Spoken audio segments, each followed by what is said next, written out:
தொலைக்காட்சி நேயர்களுக்கு வணக்கம். பரபரப்பான அரசியல் களத்தில் மதுரை மத்திய தொகுதியில் புதியநீதி கட்சி சார்பில் போட்டியிடக்கூடிய இயக்குனரும் நடிகருமான திரு சுந்தர் சி அவர்கள் நம்மோடு இணைந்திருக்கிறார். அவரிடம் பேசலாம். சார் வணக்கம். வணக்கம். மதுரை மத்திய தொகுதி தேர்வு செய்ய என்ன காரணம்? நீங்கள் இந்த தொகுதியில் வேற ஏதாவது தொகுதி செலக்ட் பண்ணியிருந்தீங்களா, இல்லை அவங்க கொடுத்ததுனால நீங்கள் இங்கே போட்டிடுறீங்களா சார்? மதுரை மத்திய தொகுதி அதிமுக பொதுச் செயலர் மதிப்பிற்குரிய அண்ணன் எடப்பாடியார் அவர்களால் புதிய நீதி கட்சிக்கு ஒதுக்கப்பட்டது. புதிய நீதி கட்சியின் தலைவர் மதிப்புக்குரிய அண்ணன் ஏசிஎஸ் அவர்கள் இது போட்டியிடுற வாய்ப்பு எனக்கு வழங்கினார். அப்படிதான் மதுரை மத்திய தொகுதியில் நான் வேட்பாளராக வந்தேன்.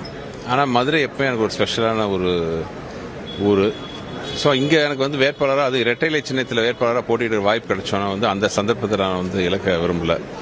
ஏன்னா 30 வருஷமா சினிமா எல்லாமே எனக்கு மக்கள் மூலம் தான் கிடைச்சது. அந்த மக்களுக்கு நம்ம ஏதாவது திருப்பி பண்ணுங்கிற ஒரு ஆசை எனக்கு வந்தபோது, அது வெறும் சினிமாவில் இருந்துட்டு தனியால பண்றதை விட ஒரு ஆட்சி அதிகாரத்தோட இருக்கும்பொழுது இன்னும் நிறைய மக்களை ரீச் பண்ண முடியுங்கிற நம்பிக்கை இருந்துச்சு. அதுக்காகவும் மதுரை மத்திய தொகுதி எனக்கு ஒதுக்கப்பட்ட போது ரொம்ப சந்தோஷப்பட்டேன். கொள்கை எதிரி பாஜக, அரசியல் எதிரி திமுகன்னு விஜய் அவர்கள் தெளிவாக சொல்லிட்டாரு. அப்படிங்கிறப்போ நீங்கள் அவருடைய ஃப்ரெண்டாக நீங்கள் பார்க்குறீங்க, குஷ்புவோட அவருடைய தம்பி அப்படி சொல்கிறீங்க. விமர்சனம் பண்ணாதது எந்த அளவுக்கு பொருத்தமாக இருக்கும்னு நினைக்கிறீங்க சார்? உங்கள் கூட்டணி கட்சியே ஒரு கொள்கை எதிரி அப்படி சொல்லிட்டு அவங்க விமர்சனம் பண்ணுறாரு சார். இதுக்கான பதில் நான் ஏற்கனவே சொல்லிட்டேன். அந்த சாப்டர் மறுபடியும் அதுக்குள்ளே நான் போக விரும்பல. மதுரை மத்திய தொகுதியில் போட்டிடுறீங்க.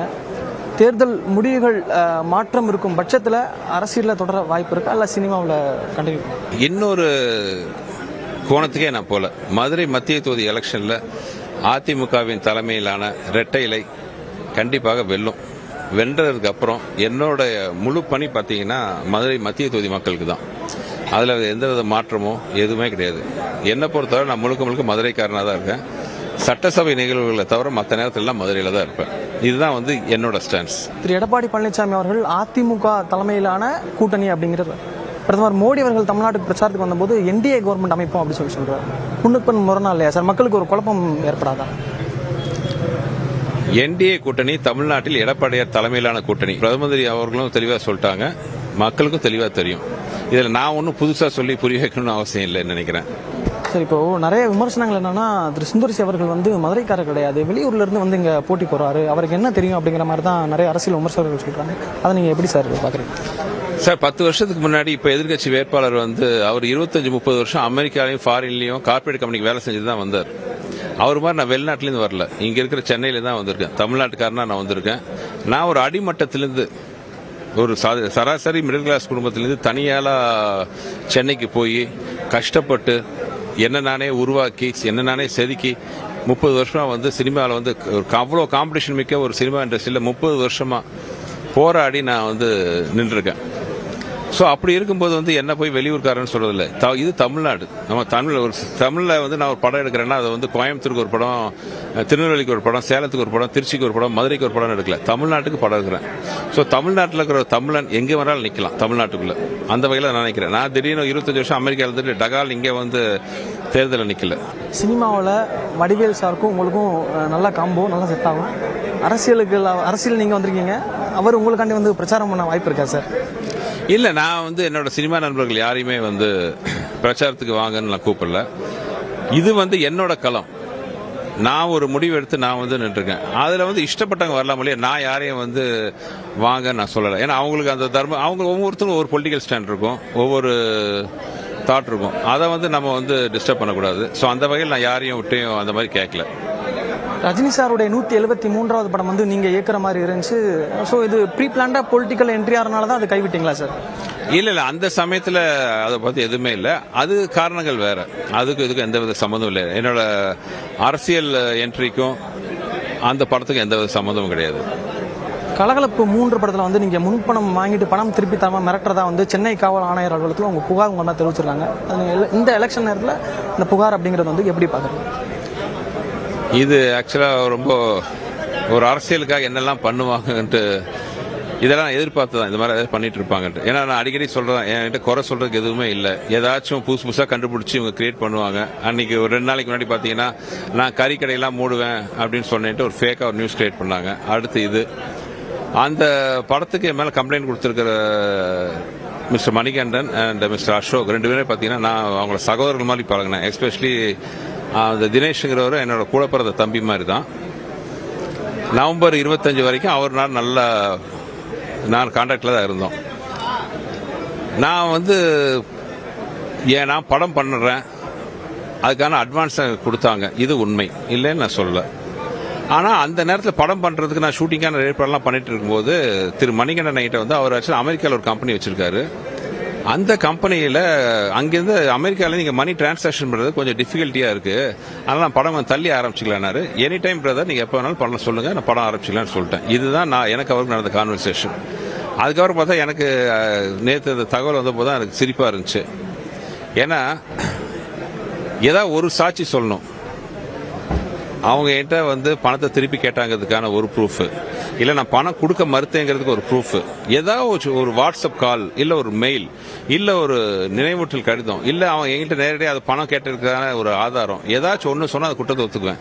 எந்தவித அடிப்படை ஆதாரம் இல்லாமல் பாவம் அவங்க நல்லவங்க, எந்த அழுத்தத்தில் ஒரு கம்ப்ளைண்ட் கொடுத்துருக்காங்கன்னு தெரியல. பட் என் மேலே கொஞ்சம் அபாண்ட பழி எல்லாம் சொல்லியிருக்கிறதுனால கண்டிப்பாக நான் அவங்க மேலே அவதூறு வழக்கு தொடருவேன்.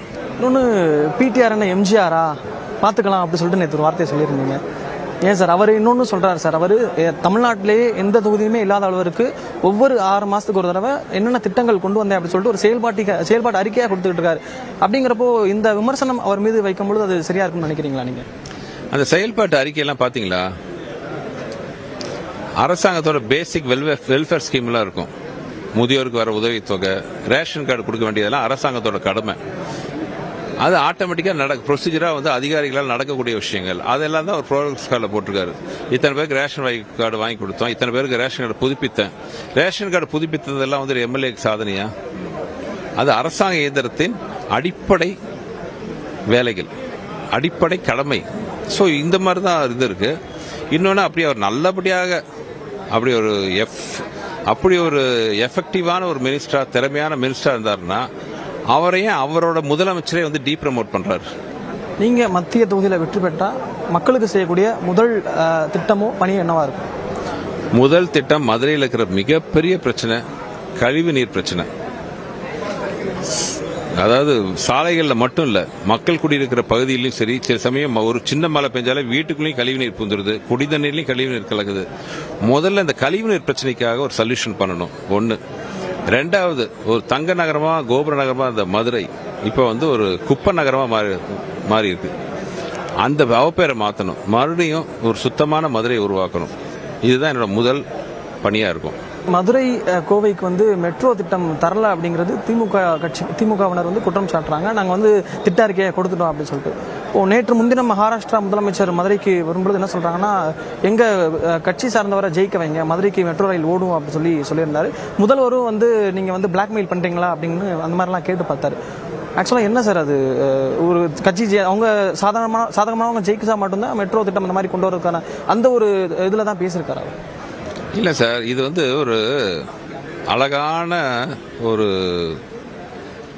பிளான். இது அதாவது தன்னோட குறையெல்லாம் மறைக்கிறதுக்கு மற்றவங்க மேலே பழிய போடுறது. மெட்ரோ ரயில் வர்றதுக்காக அரசாங்க சைட்லேருந்து நிறைய ஃபார்மாலிட்டிஸ்லாம் முடிக்கணும். அது எதையும் பண்ணாமல் அரசாங்கத்துக்கு மேலே மட்டுமே குறை சொல்லி, மத்திய அரசாங்கத்து மேலே மட்டுமே குறை சொல்லிட்டு, சின்ன சின்ன விஷயங்களுக்கு அவங்க கூட சண்டை போட்டு நியாயமாக வர வேண்டிய நிதியெல்லாம் தடுத்துக்கிட்டு எந்த நலத்திட்டம் பண்ணாமல் இருந்துட்டு இப்போ எலெக்ஷன் நேரத்தில் எல்லா விஷயத்துக்கும் மத்திய அரசு மேலே குறைய சொல்லிட்டு இருந்தாங்கன்னா இதுக்கு என்ன அர்த்தம்? எல்லாத்துமே மத்திய அரசு மேலே குறை சொல்லிட்டு இருந்தோம். அப்போ நீங்கள் என்னதான் பண்றீங்க? இன்னொன்று, மெட்ரோ விஷயத்தை பற்றி மத்திய அமைச்சர் தெளிவாக சொல்லியிருக்காரு. தமிழ்நாடு அரசு என்ன மாதிரி டீட்டெயிலாம் தேவைப்படுதுன்ட்டு அதை எதுவுமே ஃபுல்ஃபில் பண்ணல. அப்படி இருக்கிற போது தேவையில்லாம மத்திய அரசு மேல குறை சொல்லிட்டு தாங்கள் செயல்பாடு இல்லாமல் இருக்கிறதுக்கு மத்திய அரசு மேல பழிய போட்டிருக்காங்கிறது தான் உண்மை. கண்டிப்பாக எடப்பாடி தலைமையிலான ஆட்சி அமைந்த பின் நல்ல விதமாக மத்திய அரசு கூட அனுசரணையாக பேசி மெட்ரோ ரயில் திட்டம் மதுரைக்கு கொண்டு வரப்படும்.